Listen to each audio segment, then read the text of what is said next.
Topic natin, bakit madalas umihi kapag nagkakaedad? Mapalalaki, mapababae. Ang tawag ho niyan, ihi ng ihi. Frequency, frequent, ibig sabihin, madalas magpunta sa banyo. Or urgent, kailangan ng pumunta sa banyo, nagmamadali. Or overactive ba ang iyong pantog? Overactive bladder syndrome. Baka naman ninenervyos ka lang. So, mapalalaki, mapababae, lalo na kung may edad, na napapansin nyo na yan. Ano ba ang normal? Ang normal po, 7 hanggang 8 beses sa 24 hours. Pero pag napansin nyo, more than o higit pa sa 8 beses sa 24 hours. Yung iba nga, oras-oras. Yung iba, kada kalahating oras, kailangan ng pumunta sa banyo. Yan po ang tinatawag na frequent urination o ihi ng ihi. Kung kayo po ay malakas uminom, tignan nyo rin. So natural, mas madalas kayong pupunta dun sa banyo kung more than 2 liters ang naiinom nyo sa maghapon. O baka naman mayroon kayong gamot na pampaihi. Tanungin nyo sa doktor ninyo, lalo na yung mga high blood.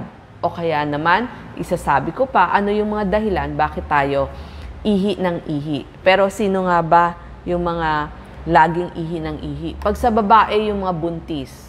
O kaya pag edad 70 pataas, yun nga sabi ko nagkakaedad. O kaya baka sa lalaki, may problema na sa prostate. So tignan natin saan nagsisimula yung problema. So ito yung urinary tract infection. So ito inaaral din po ito ng mga bata, ng mga nasa eskwela. Pag sinabing urinary tract, composed of yung ating kidneys o yung bato. Tapos meron dyan tubo, ureter po yan.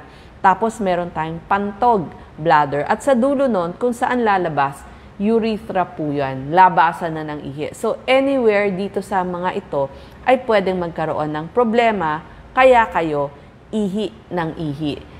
Alam nyo ba?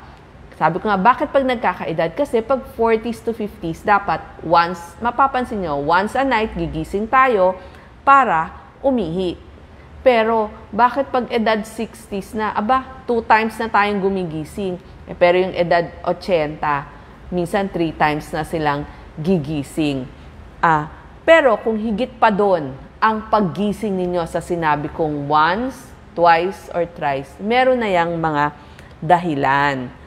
Baka naman, nagkakaproblema na doon sa mga iba't ibang lugar. So, tignan nyo kung may mga ganitong kasamang sintomas, kasi tatanong sa inyo ng doktor, masakit bang umihi? Hirap bang humihi? Tapos may leaking, parang may tumatagas, nababasa yung panty at brief nyo. Tignan nyo rin yung kulay ng inyong ihi. Baka naman, kulay tsaa na yan, hindi nyo pa pinapansin. Meron bang discharge ang mga babae? O kaya naman, hindi lang babae pati lalaki, tignan nyo kung nagkakaroon ng discharge dun sa inyong underwear. May lagnat ba? May pagsusuka ba? Nanginginig ba kayo? O chills? Masakit yung balakang, low back pain? O masakit dun sa may puson o sa buong tiyan nyo? Kasama na nga yung pagsusuka. So, itatanong yan lahat ng doktor ninyo. Kasi nga, baka isa dito ang dahilan ng inyong problema. Pag problema dun sa pantog, cystitis.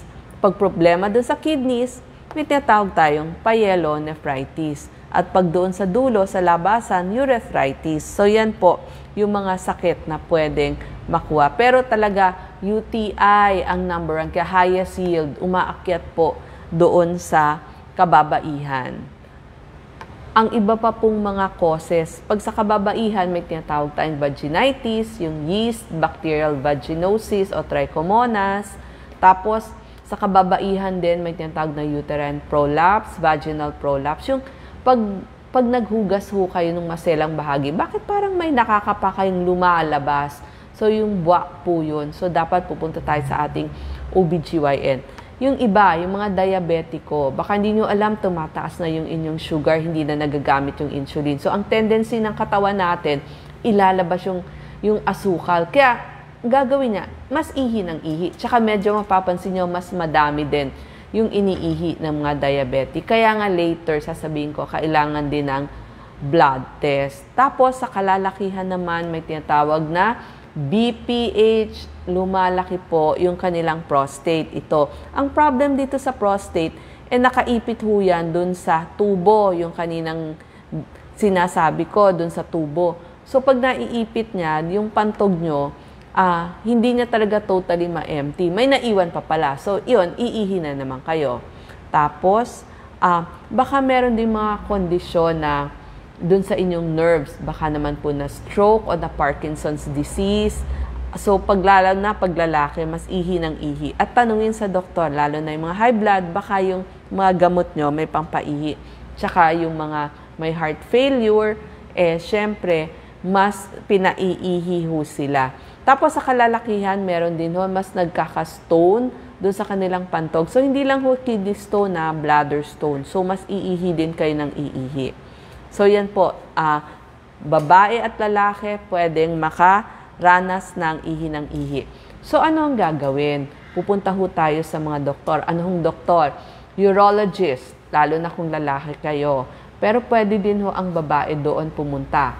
Doktor sa kidneys, nephrologist. At sabi ko nga, pag problema dun sa reproductive system ng kababaihan o tungkol sa panganganak o dahil babae kayo, OBGYN, pwede nyo rin hong tanungin.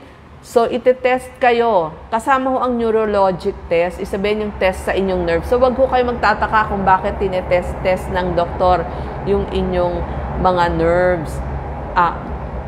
Tatanungin din ho kayo. Tapos, ang mga laboratory, syempre pinakamura urinalysis. At pag may UTI, baka kailangan may culture. Ipapa-blood test din kayo. So, kasama dyan, creatinine, asukal. Kasi sabi ko nga, number 1 cause, diabetes. Electrolytes, baka nagloloko electrolytes. May makikita silang sakit. At sa kalalakihan, kaya may blood test, PSA, kasama yung prostate.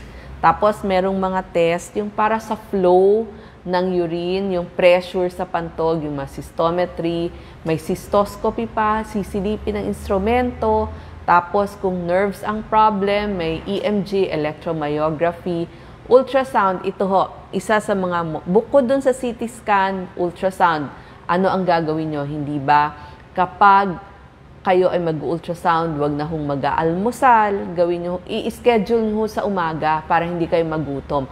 Walang laman ng tiyan, so bago kayo mag-ultrasound, umihi na. Kaya lang magbaon ho kayo ng 1 litrong tubig kasi pagkatapos i-ultrasound ng inyong mga bato, so nakita na pantog, papainumin naman kayo. Kailangan naman ihing-ihi kayo. So ang hirap hong magpuno ng pantog, kaya magbaon na kayo ng tubig. Huwag hong sobrang lamig, baka sumakit yung tiyan nyo. Dapat yung temperature water lang natin. At doon ho, marami nang makikita kung may naiiwan bang ihi doon sa inyong pantog, yung post-void residual urine. Tinitignan din ho yan ng doktor. Ano ho ba ang gamutan? Doon sa ihi ng ihi. So, sasabihan kayo yung mga bawasan po. Meron pong mga pagkain na medyo sabi nila, dun sa ating pantog, medyo mas pinapaihi tayo. So, bawas kape, alak, carbonated drinks, tsaa, tsokolate. Yan po, papabawasin kayo. Tapos, kung medyo mataba tayo, overweight, medyo loose weight tayo, titignan natin lagi ang kulay ng ihi natin.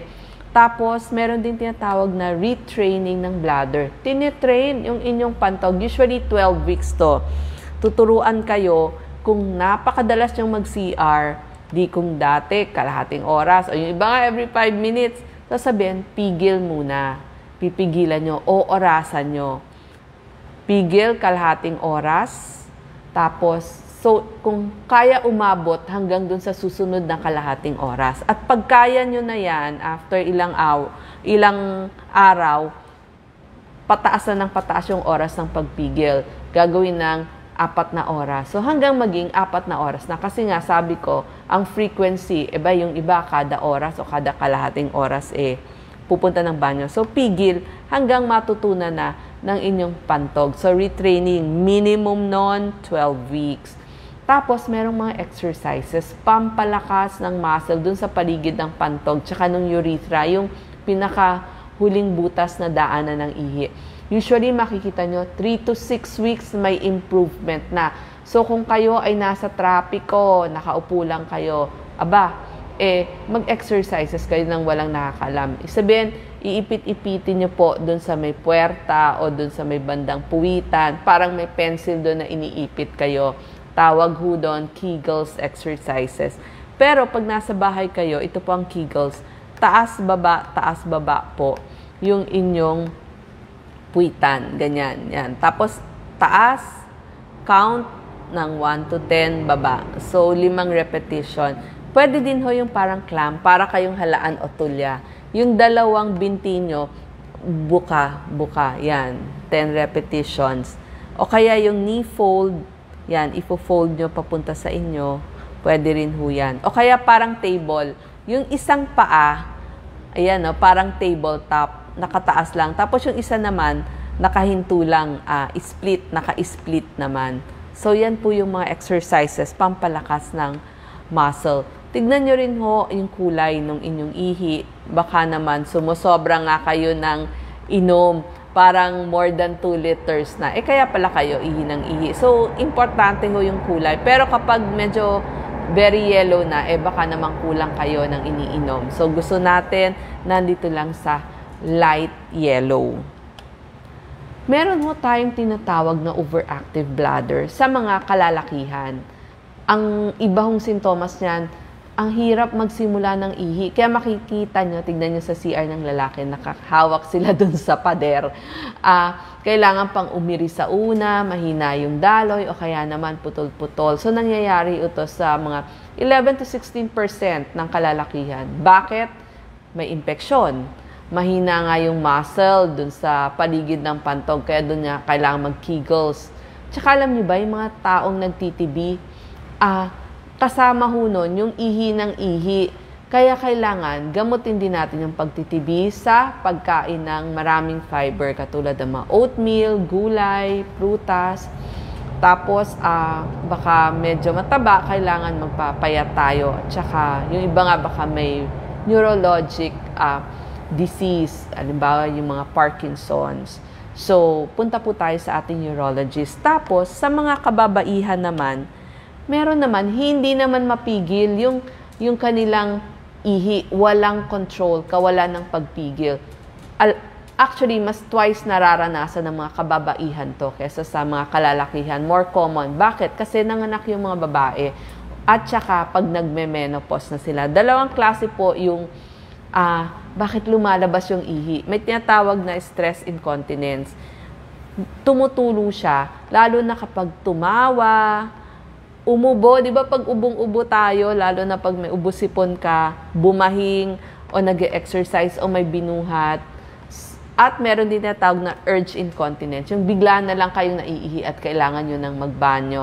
Dito ho nakakatulong yung pasador, o kaya naman yung tinatawag natin na adult diapers. So, babae o lalaki, pag mahaba ho ang biyahe nyo, mag-adult diapers na lang kayo para hindi kayo ninenervyos na, nako baka maihi ako or mangamoy ako. So, dun ho nakakatulong. So, yan ho ang problema natin pag umiidad, hindi ba? Ihi tayo ng ihi o kaya minsan naman may tumatagas dun sa ating ihi. So, tignan ho natin, i-observe natin para pagpunta natin dun sa doktor, alam at masasagot natin yung kanilang mga tanong. Salamat po.